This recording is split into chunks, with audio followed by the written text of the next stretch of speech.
Hey everybody, hope everybody's doing well. Well, it's about 2 o'clock in the morning, and I had no intention of doing another video this weekend, but I had to because I need to look after people on my channel, and I think this is kind of important. I just heard a guy on YouTube earlier, and I've heard a lot of people discuss chamber softening lately, and their techniques of doing it. This guy that's on his, YouTube made this sound so technical that you'd be afraid to tackle it yourself. Most guys would. Some of my guys wouldn't that are on this channel because they're very hands-on guys. But an average Joe haven't even heard of that, some people. So what it is, guys, chamber softening, if anybody doesn't know, I'm going to make it simple. They make it technical when you hear people talk about it. But it comes down to this, fellas. All you're doing is reducing the quench area, which is mostly up in here where your quench areas are. And the guy was showing how to cut it all back and making it sound all hard. Well, there's different techniques to it. All you're really doing is cutting some of the chamber back and losing some compression. That's all you're doing. That's when you have mostly a power adder. And a lot of guys would say, well, I bought a pair of heads with a small chamber. I don't want to lose the compression I have. Well, guys, I'm going to tell you, that's the reason I look for when I buy a head too. But the problem is this. If you're running a power adder, it does have tendency to give you a little bit of more of a tuning problem. Now, I got that out of the way. These are old pair of Promaxxes. I mean, 10 years old probably. They were like $800 when they came out. But what I want to show you guys is this here. Is that they look like they're a pretty good head, and they do flow pretty decent. But once again, I don't know if the camera's going to show how bad they are, the machining process around here. So, I'm just pointing out some of these bad areas on them, because for the money, they're a hard head to beat for what they offer. That's my opinion. I like American-made heads better, but some guys just can't afford American-made stuff. So what do? We buy whatever we can get. And like I said, for the money at the time, these were about half the price of another head, and yet they work really well if you do the right stuff to them. But getting back to what I was talking about, the chamber softening, you could do this yourself, guys. You can use it any way you want to, as far as a roll, a sanding roll. I wish I could show you fellas better, but I have to hold the camera, I have to hold the light, I have to flip the head, and try to demonstrate with one hand. And I want to show you what I'm using, guys. This. I had a friend here the other day. He goes, "You are not porting with that thing." I'm like, "Yeah, I am." He goes, "Doesn't your hand get tired?" This weighs about 8 pounds. So imagine that, all the hours I'm out here with that in my hand. But I just thought I'd show you guys that. But the thing with the Promaxxes, or almost any head, instead of just chamber softening the head, you're actually better off doing the whole combustion chamber, because machining ridges that they leave, you're going to lose flow that way. This hinders so much People don't realize. They'll say, well, they still flow a certain number. Well, they might flow a certain number, but that air is not moving around that valve with that lip like that. You might think it is, fellas. Some people might. Some guys might say, no, he's right. If you taper this back and angle that back, and I know it's a pain. You got to worry about hitting your seats and everything. But if you just take a paper roll, see if I can show you, fellas, with just one hand here. You just lay this up here across. You don't get crazy. You just lay it on the same angle. If you line it up with your seat, bring it back off your seat, that's the angle you're going to want it on. You don't want to do this or do that. Use your seat for a guide as far as putting your roll up there. And that's what you're going to do. You're going to just bring it back and forth.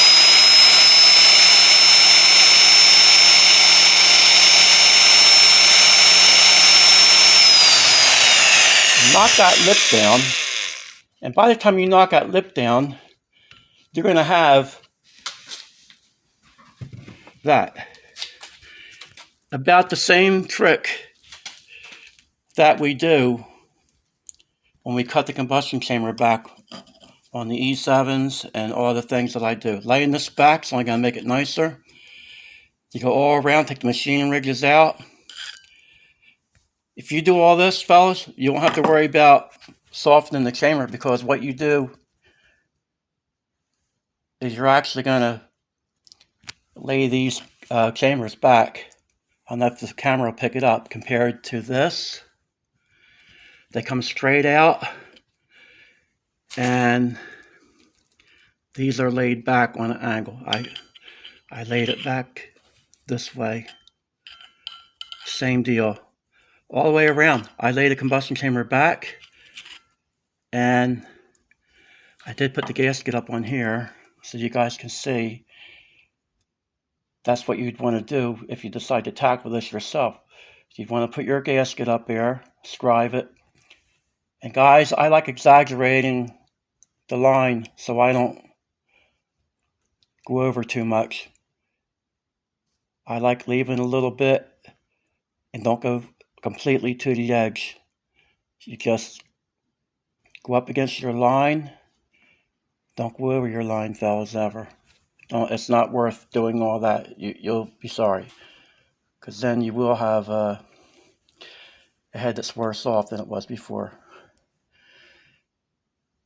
But I wish I could stress this, how if you lose a little bit of compression out of that combustion chamber by doing this, the efficiency of that head is going to make up for it. Your nitrous run is going to make up for it.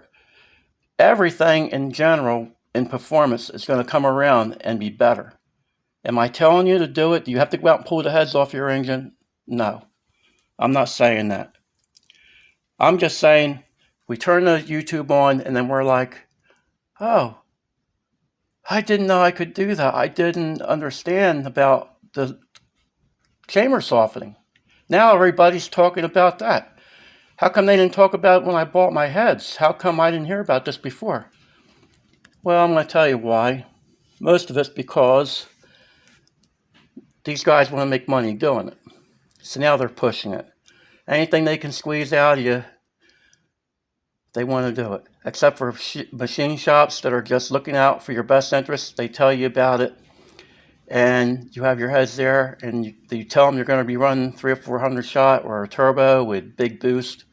Them guys are looking after you to tell you that. But the guys, most of the guys that are selling heads and just pushing it and then trying to get big money for that, they're usually not looking after you. They're usually out to do whatever they can to make a living. And that's fine. That's what people do. That's not about putting anybody down that's trying to make a living. If they offer that as a package. But guys, the thing is, you got to figure out if it's worth paying the extra money for what they charge for that, or if you'd just rather take a cartridge roll and do it yourself. So that's why I decided to do this video, fellas. I'll try to give you another angle here to show you. Just see if you can compare the two chambers. Now, one thing I will say, Promaxx did leave these on the sharp edge side on these older ones. I don't know if the new ones are any different, but there's just like anything else, guys. I rounded this all back here. I didn't go crazy, but I just took the lip off the sharp edge around here. I did cut this back here. I don't know if you can tell how much that's blended in there. But I also rounded it into the seat right here. So I hope you guys can see the difference.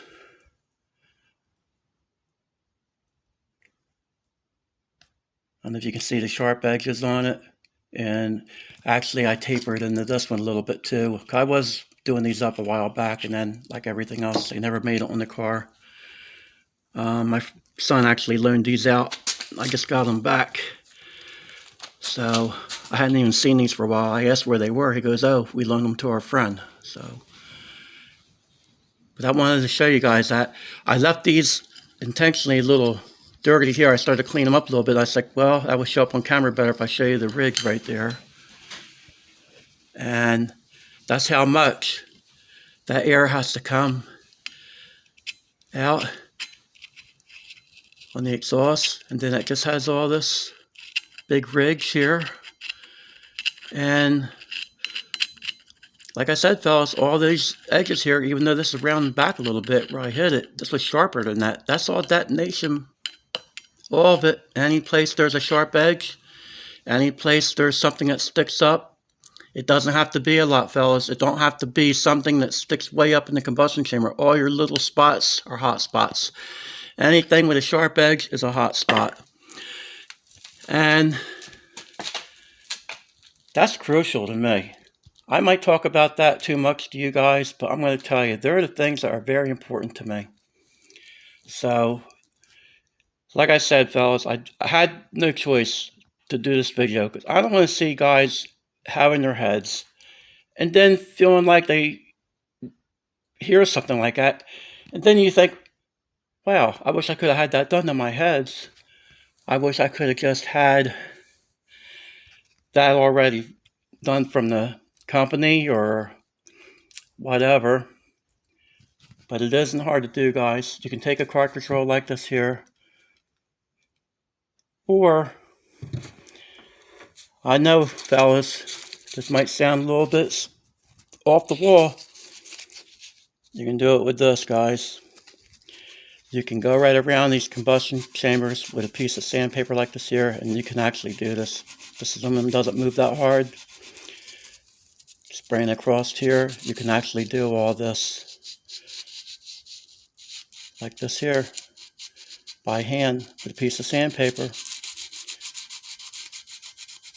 Don't let people make fun of you if you tell people things like this, because I'm going to tell you something, fellas. You can feel more with your fingers.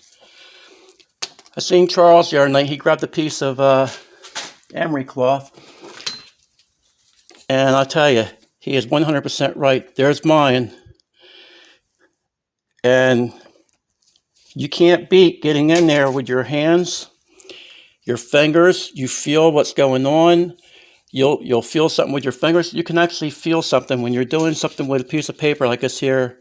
You can feel what you're doing through that paper. You'll get where you can even tell if there's a dip.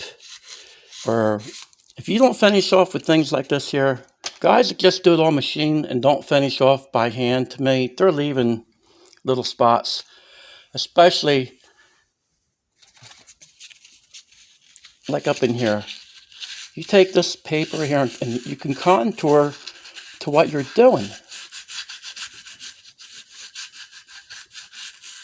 And it's not taking a lot off. All you're doing, you're smoothing your edges out. And if you hold that on the right angle of how that, like this floor ramps up, you can feel it and you'll contour to it. I don't mean go back and forth and put a flat spot on it. You just contour to it like this here. And that will smooth right out. Any kind of lip, you don't even have to go crazy with it. Just in and out. You check it. That's how you do little things, fellas. Anybody that is afraid to tackle this kind of stuff, that's what I'm after. I'm trying to get guys that want to do things hands-on, and then you hear people say things like that. So that's what I don't like. I don't like when I hear somebody almost try to scare somebody off. And that's exactly why I started this channel, fellas. But another thing I don't want to do is tell somebody to tackle something they can't do, and then you're taking this to the machine shop because you did mess up your seats or something. Because this is a head that I don't really care about here, fellas. I have things I'm going to do this down the road, so I don't have to worry about hitting any of this stuff when I'm showing you guys. But that's if I ever put them on anything. I've had these for a long time, so they haven't made it on anything. And I'm messing with the stock stuff, as you know, and that's what I have kind of a lot of fun with. But I know guys that buy these heads. They bought them for a reason, and half the time it's because of that combustion chamber being, I think they were 61, if I remember right. I think they offered two, to be honest. I think they offered a bigger combustion chamber and a smaller one. They might have even offered a 50-something back in the day. But I'm unsure about that. That's beside the point. My point is this. If you take a couple grams out of any combustion chamber, what you gain is going to make it up. What you lose in compression, if you lose anything, if it's even noticeable, you're going to pick it up in horsepower. Guys, I would think by the time you're done, excuse me fellas, by the time you're done doing this kind of stuff right here, I think all 8 of the combustion chambers, I wouldn't be surprised if you'll see 25 horsepower. Do I have any way of measuring that? No, I don't. It's just my opinion, but I don't see how it wouldn't be when you make something that efficient, because it all comes down to you're able to run the timing different and everything, and that's where you'll pick up. When you can push the timing and make it more efficient, that's a big deal.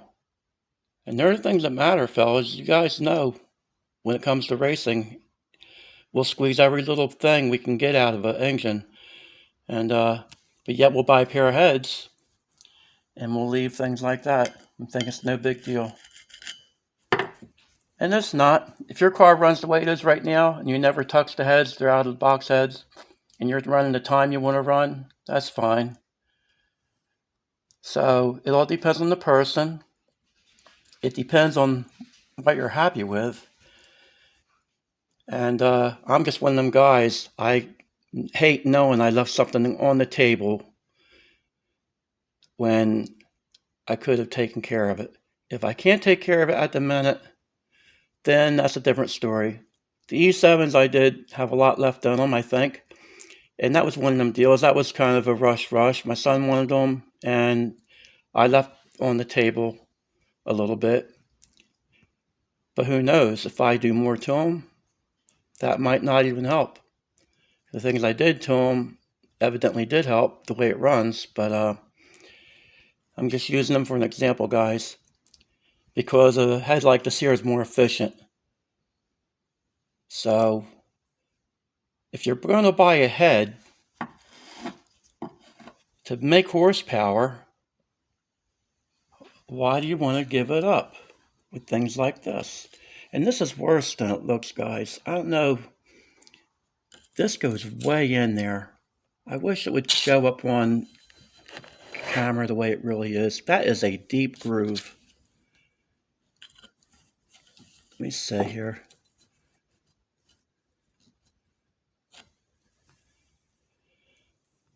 Is that a deep groove, guys? That much? Let me get the metal off of it. There it is, fellas. That's how deep that is. That, to me, that's a big deal. When you see other guys talk about little tiny things, about the pinch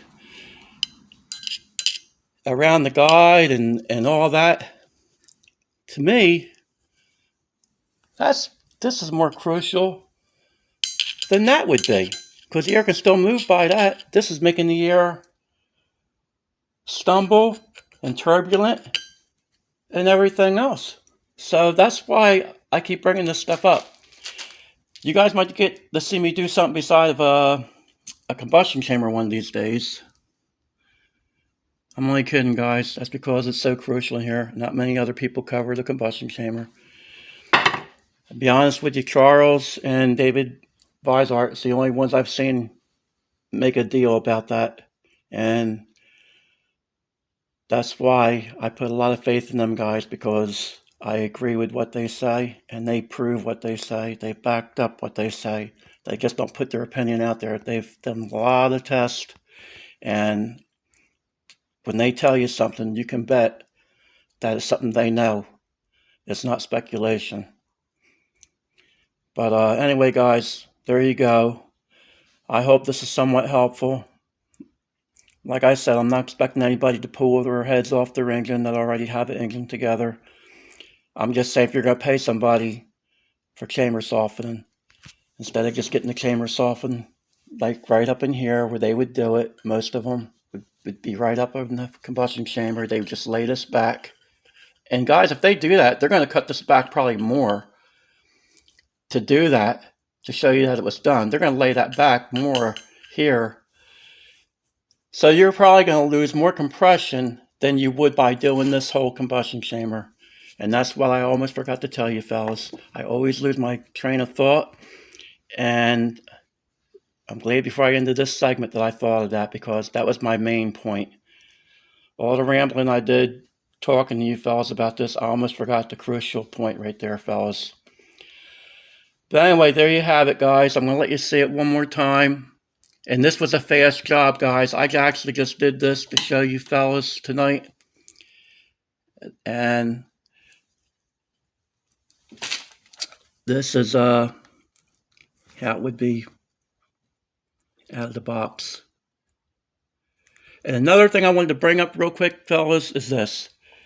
One of the worst pair of heads I ever ported for somebody. They paid $1,000 for a pair of TripFlow R11s, I think they were. And they were CNC'd. And the guy says, no, I want you to do your magic to them. And I was like, you just paid all that money to have that done. When I cut into them heads, that CNC was the worst I've ever seen in my life.